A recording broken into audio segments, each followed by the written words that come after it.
सत श्री अकाल। शेरे पंजाब देख रहे तमाम दर्शकों का मैं पुनीत भाटिया स्वागत करदी हां। पेश ने अज दे बुलेटिन दीआं खास खबरां।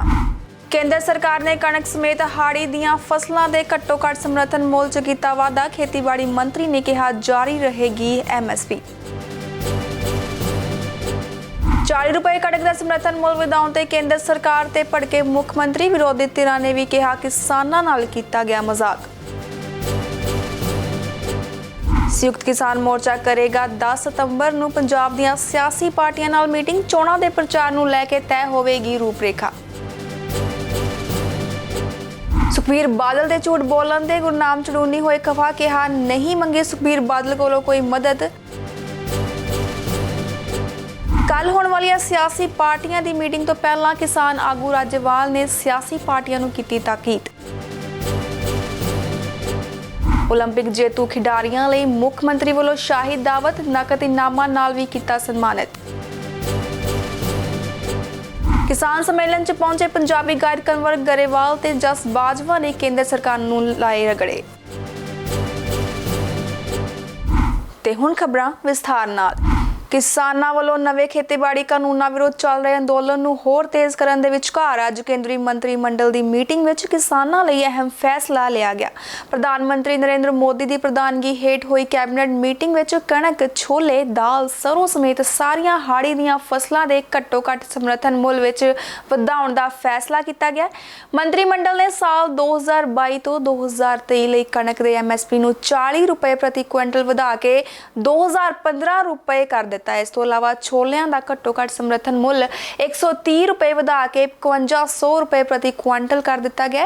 केंद्र सरकार ने सरों दे MSP विच 400 रुपए प्रति क्विंटल का वाधा करके 4660 रुपए करन दा ऐलान किया है।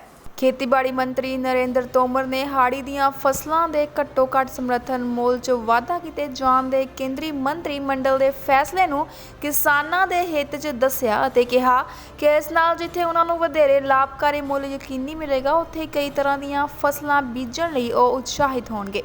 उन्हां कहा कि इस नाल अन्नदाते लई वधेरे लाभकारी मुल यकीनी बनेगा।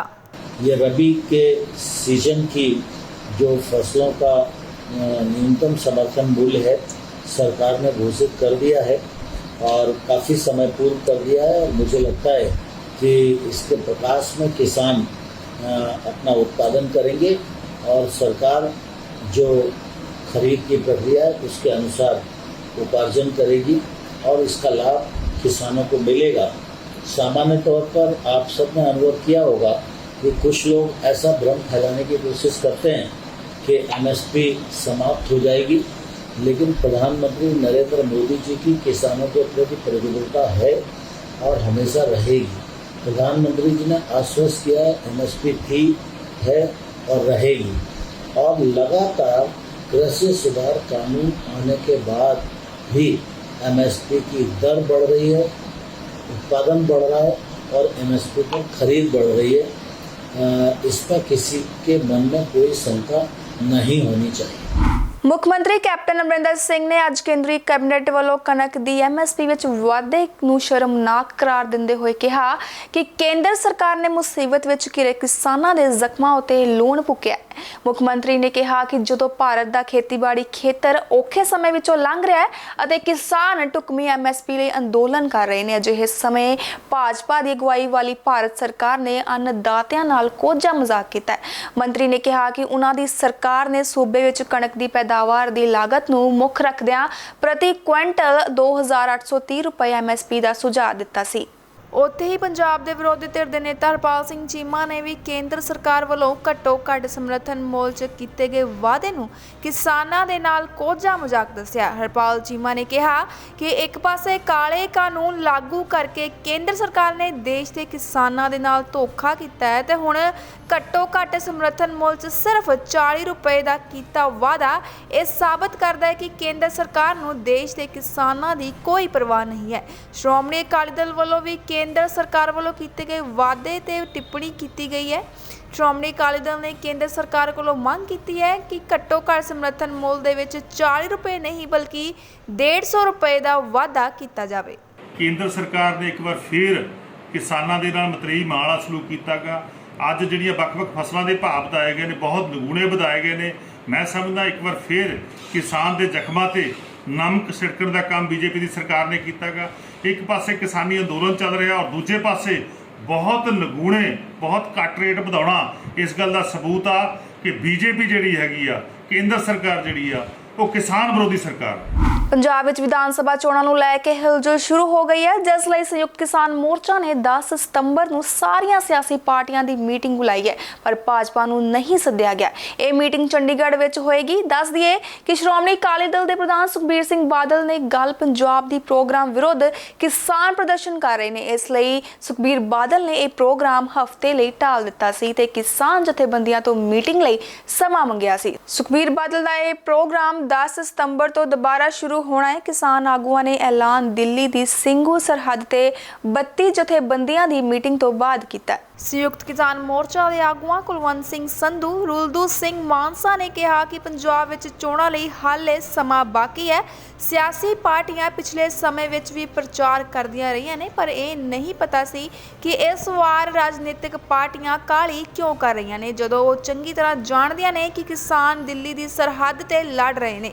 ਸਿਆਸੀ ਪਾਰਟੀਆਂ ਵੱਲੋਂ ਕੀਤੀਆਂ ਜਾ ਰਹੀਆਂ ਜਨ ਸੰਭਾਵਾਂ ਕਾਰਨ ਪਿੰਡਾਂ ਦੇ ਵਿੱਚ ਫੁੱਟ ਪੈ ਰਹੀ ਹੈ। ਕਿਸਾਨ ਜਥੇਬੰਦੀਆਂ ਨੇ ਫੈਸਲਾ ਕੀਤਾ ਹੈ ਕਿ 10 ਤਰੀਕ ਨੂੰ ਚੰਡੀਗੜ੍ਹ ਵਿੱਚ ਮੀਟਿੰਗ ਬੁਲਾਈ ਜਾਵੇਗੀ, ਜਿਸ ਵਿੱਚ ਸਮੂਹ ਕਿਸਾਨ ਜਥੇਬੰਦੀਆਂ ਦੇ ਮੈਂਬਰ ਪਹੁੰਚ ਰਹੇ ਨੇ। ਮੋਗਾ ਰੈਲੀ ਤੋਂ ਬਾਅਦ ਤੇ ਸਾਡੀਆਂ ਲਗਾਤਾਰ ਪ੍ਰੈਸ ਮੀਡੀਆ ਦੇ ਵਿੱਚ ਕਹਿਣ ਦੇ ਨਾਲ ਵੀ ਆ ਪਹਿਲਾ ਸਮਾਂ ਆ ਜਦੋਂ ਪੋਲੀਟੀਕਲ ਪਾਰਟੀਆਂ 8 ਮਹੀਨੇ ਪਹਿਲਾਂ ਇਲੈਕਸ਼ਨ ਕੈਂਪੇਨ ਸ਼ੁਰੂ ਕਰਕੇ ਬੈਠੀਆਂ, ਨਹੀਂ ਤਾਂ ਆਮ ਤੌਰ ਤੇ ਇਲੈਕਸ਼ਨ ਐਲਾਨ ਹੋਣ ਤੋਂ ਬਾਅਦ ਸਿਆਸੀ ਪਾਰਟੀਆਂ ਰੈਲੀਆਂ ਕਰਦੀਆਂ ਹੁੰਦੀਆਂ।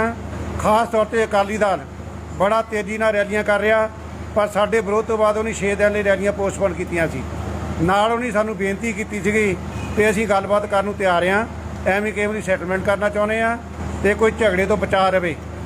ਅਸੀਂ ਉਹਦੇ ਵਿੱਚ ਫੈਸਲਾ ਇਹ ਕੀਤਾ ਕਿ 10 ਤਰੀਕ ਨੂੰ ਚੰਡੀਗੜ੍ਹ 32 ਕਿਸਾਨ ਜਥੇਬੰਦੀਆਂ ਦਾ ਇੱਕ ਨੁਮਾਇੰਦਾ ਜਾਊਗਾ। ਉਹਦਾ ਥਾਂ ਕਿਹੜੀ ਹੋਊਗੀ, ਕਿਉਂਕਿ ਕਿਸਾਨ ਭਵਨ ਦੀ ਰੈਨੋਵੇਸ਼ਨ ਹੋ ਰਹੀ ਹੈ, ਉਹ ਕੱਲ੍ਹ ਨੂੰ ਐਲਾਨ ਕਰਾਂਗੇ। ਉਹਦੇ ਵਿੱਚ ਜਿਹੜੀਆਂ ਇਲੈਕਸ਼ਨ ਲੜਨ ਵਾਲੀਆਂ ਪਾਰਟੀਆਂ ਆ, ਰਜਿਸਟਰਡ ਪਾਰਟੀਆਂ ਆ, ਉਹਨਾਂ ਦੇ ਮੁੱਖ ਨੁਮਾਇੰਦੇ ਪ੍ਰਧਾਨ ਜਾਂ ਵੱਡਾ ਨੁਮਾਇੰਦਾ, ਜਿਹੜਾ ਸਭ ਤੋਂ ਵੱਡਾ ਨੁਮਾਇੰਦਾ ਉਹਦੇ ਵਿੱਚ ਸ਼ਾਮਲ ਹੋਵੇ। ਅਸੀਂ ਉਹਨਾਂ ਨੂੰ ਬੇਨਤੀ ਕਰਾਂਗੇ ਜਾਂ ਉਹਨਾਂ ਨੂੰ ਚੇਤਾਵਨੀ ਵੀ ਕਰਾਂਗੇ, ਬੇਨਤੀ ਵੀ ਕਰਾਂਗੇ, ਦੋਏ ਕੰਮ ਕਰਾਂਗੇ ਵੀ ਹਾਲੇ ਸਾਡਾ ਕਿਸਾਨਾਂ ਦਾ ਮੋਰਚਾ ਚੱਲਦਾ। ਜੇ ਇਲੈਕਸ਼ਨ ਕੈਂਪੇਨ ਹੋਣੇ ਸ਼ੁਰੂ ਹੋ ਗਈ ਤੇ ਉਹਦੇ ਨਾਲ ਲੋਕਾਂ ਦਾ ਧਿਆਨ ਇਲੈਕਸ਼ਨ ਵੱਲ ਹੋਊਗਾ, ਪਿੰਡ ਪਿੰਡ ਦੇ ਵਿੱਚ ਵੰਡ ਪਊਗੀ। ਹਾਲੇ ਪਿੰਡ ਇਕੱਠੇ ਆ, ਸ਼ਹਿਰ ਇਕੱਠੇ ਆ, ਉਹ ਲੋਕ ਇਕੱਠੇ ਹੋ ਕੇ ਮੋਰਚੇ ਵੱਲ ਆਉਂਦੇ ਆ। ਜਦੋਂ ਇਲੈਕਸ਼ਨ ਕੈਂਪੇਨ ਸ਼ੁਰੂ ਹੋਣੀ ਤੇ ਉਹ ਤਾਂ ਇਸ ਮੋਰਚੇ 'ਤੇ ਅਸਰ ਪੈਣਾ। ਉਹਨਾਂ ਨੂੰ ਕਹਾਂਗੇ ਵੀ ਇਹਨੂੰ ਪੋਸਟਪੋਨ ਕਰੋ, ਹਾਲੇ ਇਹਨੂੰ ਚਾਲੂ ਨਾ ਕਰੋ, ਕਿਉਂਕਿ ਇੰਨਾ ਲੰਬਾ ਚਿਰ ਕੈਂਪੇਨ ਕਦੇ ਨਹੀਂ ਚੱਲਦੀ ਹੁੰਦੀ। ਜਿਹੜਾ ਕੈਂਪੇਨ ਚਲਾਊਗਾ ਉਹ ਕਿਸਾਨ ਵਿਰੋਧੀ ਹੋਊਗਾ। ਅੱਜ ਅਸੀਂ ਦੁਬਾਰੇ ਫੈਸਲਾ ਕਰਿਆਗਾ ਵੀ 10 ਤਰੀਕ ਨੂੰ ਮੀਟਿੰਗ ਸੱਦ ਕੇ, ਜਿਵੇਂ ਕੁਲਵੰਤ ਜੀ ਨੇ ਕਿਹਾ ਹੈਗਾ ਵੀ ਮਤਲਬ ਤੁਸੀਂ ਬੰਦ ਹੀ ਕਰ ਦਿਓ, ਜਿੱਦੇ ਐਲਾਨ ਹੋ ਗਿਆ ਆਪਦਾ ਕਿੱਥੇ ਮਰਜ਼ੀ ਪ੍ਰਚਾਰ ਕਰਿਓ, ਕੁਛ ਕਰਿਓ, ਉਨਾ ਚਿਰ ਤੁਸੀਂ ਪਿੰਡਾਂ 'ਚ ਨਾ ਜਾਓ। ਮੋਰਚਾ ਚੱਲਦਾ ਹੈਗਾ, ਇਸ ਕਰਕੇ ਵੀ ਜੋ ਜਾਂਦੇ ਨੇ ਪਿੰਡਾਂ 'ਚ ਜਾਂਦੇ ਨੇ, ਰੈਲੀਆਂ ਕਰਦੇ ਨੇ, ਤਾਂ ਲੋਕ ਇਕੱਠੇ ਆ ਕੇ ਆਉਂਦੇ ਨੇ, ਉੱਥੇ ਫਿਰ ਕਲੇਸ਼ ਖੜਾ ਹੁੰਦਾ। ਉਹ ਕਲੇਸ਼ ਨੂੰ ਟਾਲਣ ਵਾਸਤੇ ਅਸੀਂ ਅੱਜ ਨਵਾਂ ਫੈਸਲਾ ਲਿਆ ਗਾ। ਸੰਯੁਕਤ ਕਿਸਾਨ ਮੋਰਚੇ ਦੇ ਆਗੂ ਗੁਰਨਾਮ ਸਿੰਘ ਚੜੂਨੀ ਨੇ ਆਖਿਆ ਹੈ ਕਿ ਉਹਨਾਂ ਦੀ ਅਕਾਲੀ ਦਲ ਦੇ ਪ੍ਰਧਾਨ ਸੁਖਬੀਰ ਸਿੰਘ ਬਾਦਲ ਨੇ ਕਰਨਾਲ ਮੋਰਚੇ ਤੇ ਲੰਗਰ ਸੰਬੰਧੀ ਕੋਈ ਗੱਲਬਾਤ ਨਹੀਂ ਹੈ। ਚੜੂਨੀ ਨੇ ਕਿਹਾ ਹੈ ਕਿ ਗੁਰਦੁਆਰਾ ਸਾਹਿਬਾਨ ਵੱਲੋਂ ਲੰਗਰ ਦੀ ਸੇਵਾ ਪਹਿਲਾਂ ਵੀ ਚੱਲਦੀ ਰਹੀ ਹੈ ਤੇ ਹੁਣ ਵੀ ਚੱਲ ਰਹੀ ਹੈ, ਪਰ ਸੁਖਬੀਰ ਸਿੰਘ ਬਾਦਲ ਨਾਲ ਉਹਨਾਂ ਨੇ ਕਰਨਾਲ ਮੋਰਚੇ ਤੇ ਲੰਗਰ ਨੂੰ ਲੈ ਕੇ ਹੋਈ ਗੱਲਬਾਤ ਨਹੀਂ ਕੀਤੀ ਹੈ। ਇੱਥੇ ਇਹ ਦਰਸ਼ਨਯੋਗ ਹੈ ਕਿ ਅੱਜ ਅਕਾਲੀ ਦਲ ਦੇ ਪ੍ਰਧਾਨ ਸੁਖਬੀਰ ਸਿੰਘ ਬਾਦਲ ਨੇ ਆਖਿਆ ਸੀ ਕਿ ਕਰਨਾਲ 'ਚ ਲੱਗੇ ਕਿਸਾਨਾਂ ਦੇ ਪੱਕੇ ਮੋਰਚੇ ਦਰਮਿਆਨ ਕਿਸਾਨ ਆਗੂ ਗੁਰਨਾਮ ਸਿੰਘ ਚੜੂਨੀ ਨੇ ਅਕਾਲੀ ਦਲ ਤੋਂ ਮਦਦ ਮੰਗੀ ਸੀ। ਸੁਖਬੀਰ ਬਾਦਲ ਨੇ ਆਖਿਆ ਸੀ ਕਿ ਬੀਤੇ ਦਿਨੀ ਉਹਨਾਂ ਨੂੰ ਕਿਸਾਨ ਆਗੂ ਗੁਰਨਾਮ ਸਿੰਘ ਚੜੂਨੀ ਦਾ ਫੋਨ ਆਇਆ ਸੀ ਅਤੇ ਚੜੂਨੀ ਨੇ ਉਹਨਾਂ ਨੂੰ ਕਰਨਾਲ ਮੋਰਚੇ ਬਾਰੇ ਜਾਣਕਾਰੀ ਦਿੰਦਿਆਂ ਅਪੀਲ ਕੀਤੀ ਸੀ ਕਿ ਇੱਥੇ ਸੰਗਤ ਜ਼ਿਆਦਾ ਹੋਣ ਕਾਰਨ ਲੰਗਰ ਪਾਣੀ ਦਾ ਬੰਦੋਬਸਤ ਕੀਤਾ ਜਾਵੇ। ਸੁਖਬੀਰ ਸਿੰਘ ਬਾਦਲ ਨੇ ਦੱਸਿਆ ਸੀ ਕਿ ਇਸ ਤੇ ਉਹਨਾਂ ਚੜੂਨੀ ਨੂੰ ਹਰ ਸੰਭਵ ਮਦਦ ਦਾ ਭਰੋਸਾ ਦਿੱਤਾ ਹੈ। लंगर बना के पहुंचाया, सवेरे चाय पहुंचाई, बिस्कुट पहुंचाए और पता नहीं क्या क्या पहुंचाया। बहुत सेवा कर रहे हैं हम, अति आभारी हैं। लेकिन इस पे एक छोटा सा बयान बादल साहब का आया है, सुखबीर बादल साहब का, और उसने कहा है कि गुरनाम सिंह ने मेरे को कल फोन किया था कि गुरुद्वारा साहिब से लंगर करनाल में भिजवाया जाए। तो क्यों बयान दिया, उसके पीछे क्या मनसा थी, परमात्मा जाने। मैंने अभी तक बयान सुना नहीं है, लेकिन मीडिया वालों ने भी मेरे से आते आते कई सवाल कर लिए कि उन्होंने ऐसा बयान दिया है, क्या आपकी कोई बात हुई थी? वो क्या दर्शाना चाहते हैं मेरे को नहीं पता, लेकिन गुरुद्वारे वाले हमारी खुद सेवा कर रहे हैं, हमें फोन करने की क्या जरूरत थी बादल साहब को? क्या लंगर के लिए बादल साहब को फोन करेंगे? और क्या बादल साहब सारे गुरुद्वारे के कोई ठेकेदार थोड़ा ही हो गए हैं कि उन्हीं के कहने से लंगर आएगा?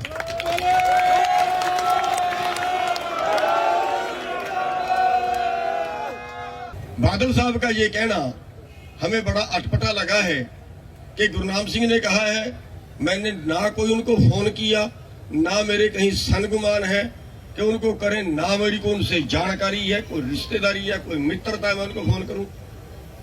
लेकिन वो किस तरह का भ्रम किसानों में फैलाना चाहते हैं या ये दिखाना चाहते हैं कि हम बहुत बड़े सेवादार हैं किसानों के, शायद वो ये दिखाना चाहते हैं, क्योंकि पंजाब में उनकी रेपुटेशन बहुत खराब हो चुकी है, लोग बढ़ने नहीं दे रहे हैं, शायद वो इसलिए कहना चाह रहे हैं। तो साथियों, मेरा साफ तौर पे कहना है, मीडिया वाले भाई भी सुन लें, वैसे तो उसका बयान मेरे पास अभी तक आया नहीं, मैंने सुना नहीं, लेकिन मैंने ना उनसे कोई बात की है, ना मेरी को उनसे बात हुई है। वो बिल्कुल जो है वो बयान निराधार बयान है। ਖੇਤੀਬਾੜੀ ਕਾਨੂੰਨਾਂ ਨੂੰ ਲੈ ਕੇ ਸੰਯੁਕਤ ਕਿਸਾਨ ਮੋਰਚੇ ਦਾ ਹਿੱਸਾ ਬਣੀਆਂ ਪੰਜਾਬ ਦੀਆਂ 32 ਕਿਸਾਨਾਂ ਜਥੇਬੰਦੀਆਂ ਨੇ ਸ਼੍ਰੋਮਣੀ ਅਕਾਲੀ ਦਲ ਵੱਲੋਂ ਵਿਚਾਰ ਚਰਚਾ ਕਰਨ ਦੇ ਸੱਦੇ ਨੂੰ ਕਬੂਲਦਿਆਂ ਭਾਜਪਾ ਨੂੰ ਛੱਡ ਪੰਜਾਬ ਦੀਆਂ ਸਾਰੀਆਂ ਸਿਆਸੀ ਪਾਰਟੀਆਂ ਨੂੰ ਬੈਠਕ ਦਾ ਸੱਦਾ ਦਿੱਤਾ ਹੈ। ਇਹ ਬੈਠਕ ਚੰਡੀਗੜ੍ਹ ਦੇ ਸੈਕਟਰ 36 ਦੀ ਪੀਪਲਜ਼ ਕਨਵੈਨਸ਼ਨਲ ਹਾਲ 'ਚ ਭਲਕੇ ਸੱਦੀ ਗਈ ਹੈ। ਇਹ ਬੈਠਕ ਤੋਂ ਪਹਿਲਾਂ ਕਿਸਾਨ ਆਗੂ ਬਲਬੀਰ ਰਾਜੇਵਾਲ ਨੇ ਲਾਈਵ ਹੋ ਕੇ ਸਿਆਸੀ ਪਾਰਟੀਆਂ ਨੂੰ ਤਾਕੀਦ ਕੀਤੀ ਹੈ कि बैठक च शामिल होने तो पहला अपनी अपनी पार्टी 5 नुमाइंदियां दी सूची जो भलके बैठक च शामिल होणगे जथेबंदियां नूं सौंपी जावे। इस तो इलावा राज्यपाल ने कहा कि पंजाब च अजे भी विधान सभा चोणां च कई महीने बाकी रहिंदे ने, जिस कारण सियासी पार्टियां नूं खेती कानूनां दा विरोध कर रहे किसानां नूं ध्यान च रखदियां होया सियासी समागमां लई कोई नवां प्लान बनाउणा चाहीदा है तां जो पंजाब दा माहौल खराब ना होवे। किसान आगू राज्यपाल ने मुड़ दोहराया है कि इस वेले साडा सारा ध्यान काले कानूनां नूं रद्द करवाउण दे उत्ते केंद्रित होना चाहीदा है ते सियासी पार्टियां नूं भी इस संबंधी अपने वर्करां नूं सुचेत करना चाहिए। पिछले दिनी श्रोमणी अकाली दल वालों सारे 32 किसान जथेबंदी ने आगुआं नूं एक चिट्ठी लिखी गई सी। उस संबंध में फैसला किया गया कि पंजाब में 10 महीने पहला ही सियासी पार्टियां ने चोण मुहिम शुरू कर दी है। हाले भी 6 महीने बाकी पे ने चोणों दे विच, पर पार्टियां जदों पिंडां विच चोण प्रचार लई जांदियां हन तां बहुत सारी अणसुखावीआं घटनावां वापर जांदियां हन। उन्हां दी चिट्ठी तो बाद फैसला किया गया कि सारी पार्टियां नाल बैठ के एक मीटिंग की जाए। इस संबंधी कल नूं 11 बजे चंडीगढ़ के सैक्टर 36 विच पीपल्स कन्वेंशन हाल दे विच एक मीटिंग सारियां पार्टियां नाल होवेगी। सारियां पार्टियां दे मुख आगूआं नूं चिट्ठी लिख के कहा गया है कि वो आपो अपनी पार्टी के 5 नुमाइंदे इस मीटिंग में शामिल होने लई पहुंचण, ताकि दूसरे पासे किसान जथेबंदियों वालों हर जथेबंदी अपना एक नुमाइंदा भेजेगी। चर्चा तो बाद सारिया पार्टियां नूं अपील की जाएगी कि चोणां दा समा हाले बहुत दूर पिया है, माहौल नूं शांतमई रखण लई उहदी नीति घड़ी जाएगी और उन्हां नूं उस लई अपील की जाएगी। इसलिए सब नूं बेनती है सियासी पार्टियां दे आगुआं नूं कि अज शाम तक आपो अपने 5 नुमाइंदियां दे नां सानूं भेज देण ताकि उन्हां दा इंतजाम मीटिंग का ठीक ढंग नाल कीता जा सके। टोक्यो ओलंपिक विच शानदार प्रदर्शन करके मुड़े खिडारियां नाल कैप्टन अमरिंदर सिंह ने किया वादा अज शाही अंदाज च निभाया। अपने निवास स्थान सिसवा फार्म ते पंजाब के मुख्यमंत्री ने टोक्यो ओलंपिक विच हिस्सा लैण वाले पंजाब के खिडारियां ते गोल्ड मैडल जेतू नीरज चोपड़ा की डिनर मौके शानदार मेज़बानी की। कैप्टन अमरिंदर सिंह ने इन्हां खिडारियां दे सन्मान समारोह मौके डिनर का वादा किया सी, जिस नूं उन्हां ने अपने अनोखे अंदाज नाल पूरा किया। खास गल यह रही कि खिडारियां दे लई ਕੈਪਟਨ ਨੇ ਆਪਣੇ ਹੱਥੀਂ ਖਾਣਾ ਤਿਆਰ ਵੀ ਕੀਤਾ ਤੇ ਕਿਸੇ ਵਧੀਆ ਮੇਜ਼ਬਾਨ ਵਾਂਗੂ ਪਰੋਸਿਆ ਵੀ। ਮੁੱਖ ਮੰਤਰੀ ਕੈਪਟਨ ਅਮਰਿੰਦਰ ਸਿੰਘ ਵੱਲੋਂ ਓਲੰਪਿਕਸ ਵਿੱਚ ਕਾਂਸੀ ਦਾ ਤਗਮਾ ਜਿੱਤਣ ਵਾਲੇ ਪੰਜਾਬ ਦੇ ਹਾਕੀ ਖਿਡਾਰੀਆਂ ਸਣੇ ਓਲੰਪਿਕ ਵਿੱਚ ਹਿੱਸਾ ਲੈਣ ਵਾਲੇ ਬਾਕੀ ਖਿਡਾਰੀਆਂ ਨੂੰ ਕੁੱਲ 28.36 ਕਰੋੜ ਰੁਪਏ ਦੀ ਰਾਸ਼ੀ ਨਾਲ ਪਹਿਲਾਂ ਹੀ ਸਨਮਾਨਿਤ ਕੀਤਾ ਜਾ ਚੁੱਕਾ ਹੈ, ਪਰ ਉਦੋਂ ਨੀਰਜ ਚੋਪੜਾ ਜ਼ਰੂਰੀ ਰੁਝੇਵਿਆਂ ਕਾਰਨ ਪਹੁੰਚ ਨਹੀਂ ਸਨ ਸਕੇ, ਜਿਨ੍ਹਾਂ ਨੂੰ ਅੱਜ ਨਕਦ ਪੁਰਸਕਾਰ ਨਾਲ ਸਨਮਾਨਿਤ ਕੀਤਾ ਗਿਆ। ਉਹਨਾਂ ਕਿਹਾ ਕਿ ਇਸੇ ਤਰ੍ਹਾਂ ਨਕਦ ਰਾਸ਼ੀ ਖੂਨੋਂ ਰਹਿ ਗਏ ਪੈਰਾ ਖਿਡਾਰੀ ਗੁਰਲਾਲ ਸਿੰਘ ਨੂੰ ਵੀ ਰਾਸ਼ੀ ਦਾ ਚੈੱਕ ਸੌਂਪਿਆ ਗਿਆ। ਉਹਨਾਂ ਉਮੀਦ ਜਤਾਈ ਹੈ ਕਿ ਦੇਸ਼ ਦੇ ਖਿਡਾਰੀ 2024 ਦੀਆਂ ਪੈਰਿਸ ਓਲੰਪਿਕਸ ਵਿੱਚ ਇਸ ਤੋਂ ਵੀ ਵੱਧ ਤਗਮੇ ਦੇਸ਼ ਦੀ ਝੋਲੀ ਪਾਉਣਗੇ। ਪੰਜਾਬ ਦੇ ਖੰਨਾ ਸ਼ਹਿਰ 'ਚ ਕਰਵਾਏ ਗਏ ਕਿਸਾਨ ਸੰਮੇਲਨ 'ਚ ਪਹੁੰਚੇ ਗਾਇਕ ਕਨਵਰ ਗਰੇਵਾਲ ਨੇ ਪੰਜਾਬ ਦੇ ਮੌਜੂਦਾ ਹਾਲਾਤਾਂ ਨੂੰ ਲੈ ਕੇ ਕਿਹਾ ਕਿ ਕਿਸਾਨ ਅੰਦੋਲਨ ਨੇ ਪੰਜਾਬ ਦੇ ਲੋਕਾਂ ਨੂੰ ਬਹੁਤ ਕੁਝ ਸਿਖਾਇਆ ਹੈ ਤੇ ਆਉਣ ਵਾਲੇ ਸਮੇਂ 'ਚ ਕਿਸਾਨ ਅੰਦੋਲਨ ਦੇ ਚੱਲਦੇ ਪੰਜਾਬ 'ਚ ਬਹੁਤ ਬਦਲਾਅ ਦੇਖਣ ਨੂੰ ਮਿਲੇਗਾ। ਕਨਵਰ ਗਰੇਵਾਲ ਨੇ ਕਿਹਾ ਕਿ ਕਿਸਾਨ ਅੰਦੋਲਨ ਨੇ ਸਾਨੂੰ ਮੁੜ ਇੱਕ ਧਾਗੇ 'ਚ ਪਰੋਇਆ ਹੈ ਤੇ ਇਸ ਦਾ ਅਸਰ ਹੋਣ ਵਾਲੀਆਂ ਵਿਧਾਨ ਸਭਾ ਚੋਣਾਂ 'ਚ ਵੀ ਦੇਖਣ ਨੂੰ ਮਿਲੇਗਾ। ਕਿਸਾਨ ਆਗੂਆਂ ਦੀ ਸਿਆਸਤ 'ਚ ਆਉਣ ਵਾਲੇ ਸੰਬੰਧੀ ਪੁੱਛੇ ਗਏ ਸਵਾਲਾਂ ਦੇ ਜਵਾਬ 'ਚ ਗਰੇਵਾਲ ਨੇ ਕਿਹਾ ਕਿ ਕਿਸਾਨਾਂ ਦੇ ਵੀ ਸਿਆਸੀ ਆਗੂ ਹੋਣੇ ਚਾਹੀਦੇ ਨੇ ਤਾਂ ਜੋ ਕਿਸਾਨਾਂ ਦੀ ਤਕਦੀਰ ਨੂੰ ਆਪਣੇ ਹੱਥੀਂ ਲਿਖਿਆ ਜਾ ਸਕੇ। ਉਹਨਾਂ ਨੇ ਪੰਜਾਬ ਦੇ ਲੋਕਾਂ ਨੂੰ ਅਪੀਲ ਕੀਤੀ ਹੈ ਕਿ ਸਿਆਸੀ ਲੋਕਾਂ ਨੂੰ ਸਵਾਲ ਜ਼ਰੂਰ ਪੁੱਛੇ ਜਾਣ ਪਰ ਕਿਸੇ ਵੀ ਤਰ੍ਹਾਂ ਦੀ ਹੁੱਲੜਬਾਜ਼ੀ ਨਾ ਕੀਤੀ ਜਾਵੇ। ਉੱਥੇ ਇਸ ਕਿਸਾਨ ਸੰਮੇਲਨ 'ਚ ਪੰਜਾਬੀ ਗਾਇਕ ਜਸ ਬਾਜਵਾ ਵੀ ਪਹੁੰਚੇ, ਜਿਨ੍ਹਾਂ ਨੇ ਕੇਂਦਰ ਸਰਕਾਰ ਵੱਲੋਂ ਕਣਕ ਦੇ ਭਾਅ 'ਚ ਕੀਤੇ ਗਏ ਵਾਧੇ ਨੂੰ ਕਿਸਾਨਾਂ ਦੇ ਨਾਲ ਕੋਝਾ ਮਜ਼ਾਕ ਦੱਸਿਆ। ਜਸ ਬਾਜਵਾ ਨੇ ਕਿਹਾ ਕਿ ਸੰਯੁਕਤ ਕਿਸਾਨ ਮੋਰਚੇ ਵੱਲੋਂ ਕਿਸਾਨ ਮੋਰਚੇ ਲਈ ਲੋਕਾਂ ਨੂੰ ਲਾਮਬੰਦ ਕਰਨ ਦੀ ਉਹਨਾਂ ਦੀ ਡਿਊਟੀ ਲਗਾਈ ਗਈ ਹੈ ਤੇ ਉਹ ਹਰ ਰੋਜ਼ ਪੰਜਾਬ ਦੇ ਪਿੰਡ-ਪਿੰਡ ਜਾ ਕੇ ਲੋਕਾਂ ਨੂੰ ਮੋਰਚੇ ਸੰਬੰਧੀ ਲਾਮਬੰਦ ਕਰ ਰਹੇ ਨੇ ਤਾਂ ਜੋ ਦਿੱਲੀ ਦੇ ਵਿੱਚ ਕੇਂਦਰ ਸਰਕਾਰ ਦੇ ਵਿਰੁੱਧ ਲੱਗੇ ਮੋਰਚੇ 'ਚ ਕਿਸਾਨਾਂ ਦੀ ਭਰਵੀਂ ਹਾਜ਼ਰੀ ਯਕੀਨੀ ਬਣਾਈ ਜਾ ਸਕੇ। ਕਿ ਸਾਨੂੰ ਤੁਸੀਂ ਸਾਡੀ ਜਿੱਥੇ ਵੀ ਡਿਊਟੀ ਲਾਓਗੇ ਅਸੀਂ ਤੁਹਾਡੇ ਮੂਹਰੇ ਲਾ ਕੇ ਚੱਲਾਂਗੇ, ਜਿੱਥੇ ਵੀ ਚਾਹੇ ਤੁਸੀਂ ਸਾਨੂੰ ਕਹੋਗੇ ਕਿ ਦਿੱਲੀ ਤੁਸੀਂ ਜਾਣਾ ਹੈ, ਚਾਹੇ ਪੰਜਾਬ 'ਚ ਸੇਵਾ ਨਿਭਾਉਣੀ ਹੈ, ਸਾਰੇ ਕਲਾਕਾਰ ਭਰਾ ਤੁਹਾਡੇ ਨਾਲ ਰਲ ਕੇ ਚੱਲਾਂਗੇ। ਸੋ ਇਹ ਉਦੋਂ ਦਾ ਸੰਘਰਸ਼ ਸ਼ੁਰੂ ਹੋਇਆ ਅੱਜ ਤਕਰੀਬਨ 9.5 ਮਹੀਨੇ ਹੋ ਗਏ। ਪੰਜਾਬ 'ਚ ਤਾਂ ਮੈਨੂੰ ਲੱਗਦਾ ਸਾਲ ਹੀ ਹੋਣ ਵਾਲਾ ਹੋ ਗਿਆ, ਕਿਉਂਕਿ ਸਾਡੇ ਬਜ਼ੁਰਗਾਂ ਨੇ ਪਹਿਲਾਂ ਰੇਲਵੇ ਲਾਈਨਾਂ ਤੇ ਟੋਲ ਪਲਾਜ਼ੇ ਰੋਕੇ ਹੋਏ ਸੀ, ਉਹ ਅੱਜ ਤੱਕ ਨਿਰੰਤਰ ਰੁਕੇ ਹੋਏ ਆ। ਅੱਜ ਇੱਕ ਮੁੱਦਾ ਇਹ ਉੱਠਣ ਲੱਗ ਗਿਆ ਕਿ ਗਿਣਤੀ ਹੈ ਜਿਹੜੀ ਉਹ ਘਟ ਗਈ, ਹੁਣ ਜਾਂ ਸੰਘਰਸ਼ ਠੰਡਾ ਪੈ ਗਿਆ। ਪਹਿਲਾਂ ਟੋਲ ਪਲਾਜ਼ਿਆਂ ਤੇ ਬਹੁਤ 50-50 100-100 ਬੰਦਾ ਬੈਠਾ ਹੁੰਦਾ ਸੀ ਰੇਲਵੇ ਲਾਈਨਾਂ ਤੇ, ਤਾਂ ਅੱਜ ਕਈ ਲੋਕ ਸਵਾਲ ਕਰਦੇ ਆ ਕਿ ਇਕੱਠ ਘਟ ਗਿਆ। ਤਾਂ ਮੈਂ ਉਹਨਾਂ ਨੂੰ ਇਹ ਪੁੱਛਣਾ ਚਾਹੁੰਦਾ ਕਿ ਅੱਜ ਸਾਡੇ ਬਜ਼ੁਰਗ ਟੋਲ ਪਲਾਜ਼ਿਆਂ ਤੇ ਤੁਸੀਂ ਆਉਣ ਲੱਗਿਆਂ ਨੇ ਵੀ ਦੇਖਿਆ ਹੋਣਾ, ਜਿਹੜੇ ਰਾਹ ਟੋਲ ਪਲਾਜ਼ੇ ਆਉਂਦੇ ਆ ਇੱਕ ਬਾਬਾ ਬੈਠਾ ਹੁੰਦਾ ਝੰਡਾ ਲੈ ਕੇ, ਤਾਂ ਕੋਈ ਚਾਹੇ ਪ੍ਰਸ਼ਾਸਨ ਹੋਵੇ ਚਾਹੇ ਕੋਈ ਦਿੱਲੀ ਦੀ ਪਾਰਟੀ ਆਵੇ ਉਹਦੀ ਹਵਾ ਵੱਲ ਨੂੰ ਨਹੀਂ ਕੋਈ ਦੇਖਦਾ, ਉਹ ਇਕੱਲਾ ਹੀ ਬਥੇਰਾ ਹੁੰਦਾ। ਤਾਂ ਸਾਨੂੰ ਲੋੜ ਵੀ ਕੀ ਹੈ ਕਿ ਅਸੀਂ ਉੱਥੇ 50 ਬੰਦਿਆਂ ਨੂੰ ਬਿਠਾਈਏ। ਕਿਸਾਨ ਮੋਰਚਾ 'ਚ ਲੰਗਰ ਭੇਜਣ ਨੂੰ ਲੈ ਕੇ ਦਿੱਤੇ ਬਿਆਨ ਦੀ ਚਲਦੀ ਸੁਖਬੀਰ ਸਿੰਘ ਬਾਦਲ ਜਿੱਥੇ ਕਿਸਾਨ ਆਗੂਆਂ ਦੇ ਨਿਸ਼ਾਨੇ ਦੇ ਉੱਤੇ ਨੇ, ਉੱਥੇ ਹੀ ਪੰਜਾਬ ਦੀਆਂ ਵਿਰੋਧੀ ਪਾਰਟੀਆਂ ਵੱਲੋਂ ਵੀ ਉਹਨਾਂ ਦੇ ਇਸ ਬਿਆਨ ਦੀ ਨਿੰਦਾ ਕੀਤੀ ਜਾ ਰਹੀ ਹੈ। ਵਿਰੋਧੀ ਤੇ ਆਮ ਆਦਮੀ ਪਾਰਟੀ ਦੇ ਵਿਧਾਇਕ ਕੁਲਤਾਰ ਸਿੰਘ ਸੰਧਵਾ ਨੇ ਆਖਿਆ ਹੈ ਕਿ ਸੁਖਬੀਰ ਸਿੰਘ ਬਾਦਲ ਵੱਲੋਂ ਗੁਰਦੁਆਰਾ ਸਾਹਿਬਾਨ ਦੇ ਲੰਗਰ ਦਾ ਵੀ ਸਿਆਸੀਕਰਨ ਕੀਤਾ ਜਾ ਰਿਹਾ। ਉਹਨਾਂ ਆਖਿਆ ਕਿ ਗੁਰੂ ਕੇ ਲੰਗਰ ਦੀ ਵਰਤੋਂ ਸੁਖਬੀਰ ਸਿੰਘ ਬਾਦਲ ਆਪਣੇ ਨਿੱਜੀ ਮੁਫਾਦਾਂ ਲਈ ਕਰ ਰਹੇ ਨੇ, ਯੂਕੇ ਸਿੱਖ ਧਰਮ ਦੇ ਅਸੂਲਾਂ ਦੇ ਬਿਲਕੁਲ ਉਲਟ ਹੈ। ਕੁਲਤਾਰ ਸਿੰਘ ਸੰਧਵਾ ਨੇ ਸ਼੍ਰੀ ਅਕਾਲ ਤਖਤ ਸਾਹਿਬ ਦੇ ਜਥੇਦਾਰ ਕੋਲੋਂ ਸੁਖਬੀਰ ਸਿੰਘ ਬਾਦਲ ਵੱਲੋਂ ਦਿੱਤੇ ਗਏ ਇਸ ਬਿਆਨ ਤੇ ਕਾਰਵਾਈ ਕਰਨ ਦੀ ਮੰਗ ਕੀਤੀ ਗਈ ਹੈ। ਆਪ ਵਿਧਾਇਕ ਸੰਧਵਾ ਨੇ ਕਿਹਾ ਹੈ ਕਿ ਸਿੱਖ ਧਰਮ ਦੇ ਵਿੱਚ ਸੰਗਤ ਅਤੇ ਲੰਗਰ ਨੂੰ ਗੁਰੂ ਸਾਹਿਬਾਨ ਦੇ ਸਮੇਂ ਤੋਂ ਹੀ ਸਤਿਕਾਰ ਵਜੋਂ ਦੇਖਿਆ ਜਾਂਦਾ ਹੈ, ਪਰ ਜਦੋਂ ਤੋਂ ਬਾਦਲ ਪਰਿਵਾਰ ਦਾ ਸ਼੍ਰੋਮਣੀ ਅਕਾਲੀ ਦਲ ਤੇ ਸ਼੍ਰੋਮਣੀ ਕਮੇਟੀ ਦੇ ਉੱਤੇ ਕਬਜ਼ਾ ਹੋਇਆ ਹੈ, ਉਦੋਂ ਤੋਂ ਹੀ ਲੰਗਰ ਨੂੰ ਬਾਦਲ ਪਰਿਵਾਰ ਆਪਣੇ ਨਿੱਜੀ ਮੁਫਾਦਾਂ ਦੇ ਲਈ ਵਰਤ ਰਿਹਾ ਹੈ। ਉਹਨਾਂ ਆਖਿਆ ਕਿ ਗੁਰੂ ਸਾਹਿਬਾਨ ਦੀ ਬੇਅਦਬੀ ਲਈ ਇਨਸਾਫ ਕਰ ਰਹੇ ਲੋਕਾਂ ਦੇ ਉੱਤੇ ਗੋਲੀਆਂ ਚਲਾ ਕੇ ਤੇ ਉਸ ਤੋਂ ਬਾਅਦ ਗੋਲੀ ਕਾਂਡ ਦੇ ਦੋਸ਼ੀਆਂ ਨੂੰ ਬਚਾਉਣ ਵਾਲਾ ਬਾਦਲ ਪਰਿਵਾਰ ਅੱਜ ਕਿਸਾਨਾਂ ਦਾ ਹੇਜ ਕਰਨ ਦਾ ਨਾਟਕ ਕਰ ਰਿਹਾ ਹੈ। ਸੁਖਬੀਰ ਸਿੰਘ ਬਾਦਲ ਨੇ ਲੰਗਰ ਨੂੰ ਆਪਦੇ ਨਿੱਜੀ ਮਫਾਦਾਂ ਲਈ ਵਰਤਣ ਲਈ ਬੜੀ ਹੋਸ਼ੀ ਬਿਆਨਬਾਜ਼ੀ ਕੀਤੀ ਹੈ ਔਰ ਜਿਹਦਾ ਨੋਟਿਸ ਸ਼੍ਰੀ ਅਕਾਲ ਤਖਤ ਸਾਹਿਬ ਨੂੰ ਵੀ ਲੈਣਾ ਚਾਹੀਦਾ ਔਰ ਇਸ ਪਰਿਵਾਰ ਨੂੰ ਵੀ ਸੰਗਤ ਨੂੰ ਚਾਹੀਦਾ ਕਿ ਪੰਥਕ ਸੰਸਥਾਵਾਂ ਤੋਂ ਇਹਨਾਂ ਨੂੰ ਲਾਂਭੇ ਕਰਕੇ ਜਿਹੜੀਆਂ ਪੰਥਕ ਪਰੰਪਰਾਵਾਂ ਉਹਨਾਂ ਨੂੰ ਮੁੜ ਤੋਂ ਸੁਰਜੀਤ ਕੀਤਾ ਜਾਵੇ। ਸਾਡੇ ਸ਼੍ਰੀ ਅਕਾਲ ਤਖਤ ਸਾਹਿਬ ਵਰਗੇ ਜਿਹੜੇ ਇੰਸਟੀਟਿਊਸ਼ਨ ਆ ਉਹਨਾਂ ਨੂੰ ਅਪੀਲ ਹੈ ਕਿ ਸੰਗਤ ਦੇ ਨਾਲ ਲੱਗ ਕੇ ਇਸ ਪਰਿਵਾਰ ਨੂੰ ਸ਼੍ਰੋਮਣੀ ਕਮੇਟੀ ਤੋਂ ਬਾਹਰ ਕੀਤਾ ਜਾਵੇ। ਸਾਬਕਾ ਕੇਂਦਰੀ ਮੰਤਰੀ ਹਰਸਿਮਰਤ ਕੌਰ ਬਾਦਲ ਵੱਲੋਂ ਅੱਜ ਗੁਰਦੁਆਰਾ ਹਾਜੀ ਰਤਨ ਸਾਹਿਬ ਵਿਖੇ ਬਠਿੰਡਾ ਦਿਹਾਤੀ ਅਕਾਲੀ ਦਲ ਦੇ ਅਹੁਦੇਦਾਰਾਂ ਅਤੇ ਸਥਾਨਕ ਸੰਗਤ ਨਾਲ ਗੱਲਬਾਤ ਕੀਤੀ ਗਈ। ਇਸ ਗੱਲਬਾਤ ਦੌਰਾਨ ਹਰਸਿਮਰਤ ਕੌਰ ਬਾਦਲ ਨੇ ਕਿਹਾ ਕਿ ਕੁਝ ਸ਼ਰਾਰਤੀ ਅਨਸਰ ਪੰਜਾਬ ਦਾ ਮਾਹੌਲ ਵਿਗਾੜ ਕੇ ਭਾਜਪਾ ਨੂੰ ਫਾਇਦਾ ਪਹੁੰਚਾਉਣ ਦੀ ਤਾਕ ਵਿੱਚ ਨੇ ਤੇ ਅਸੀਂ ਪੰਜਾਬ ਦੇ ਭਾਈਚਾਰਕ ਮਾਹੌਲ ਨੂੰ ਖਰਾਬ ਨਹੀਂ ਹੋਣ ਦੇਵਾਂਗੇ। ਉਹਨਾਂ ਕਿਹਾ ਕਿ ਲੋਕਾਂ ਲਈ ਸੋਚਣ ਦਾ ਸਮਾਂ ਹੈ ਕਿ ਅਸੀਂ ਗਵਰਨਰ ਰਾਜ ਲਗਾ ਕੇ ਪੰਜਾਬ ਦੀ ਵਾਗਡੋਰ ਬੀਜੇਪੀ ਦੇ ਹੱਥ ਵਿੱਚ ਦੇਣੀ ਹੈ ਜਾਂ ਖੇਤਰੀ ਪਾਰਟੀ ਨੂੰ ਮੌਕਾ ਦੇਣਾ ਹੈ ਤਾਂ ਜੋ ਪੰਜਾਬ ਖੁਸ਼ਹਾਲ ਹੋ ਸਕੇ। ਹਰਸਿਮਰਤ ਨੇ ਕਾਂਗਰਸ ਨੂੰ ਲੰਬੇ ਹੱਥੀ ਲੈਂਦਿਆਂ ਕਿਹਾ ਕਿ ਪੂਰੀ ਪਾਰਟੀ ਕੁਰਸੀ ਖਾਤਰ ਲੜ ਭਿੜ ਰਹੀ ਹੈ।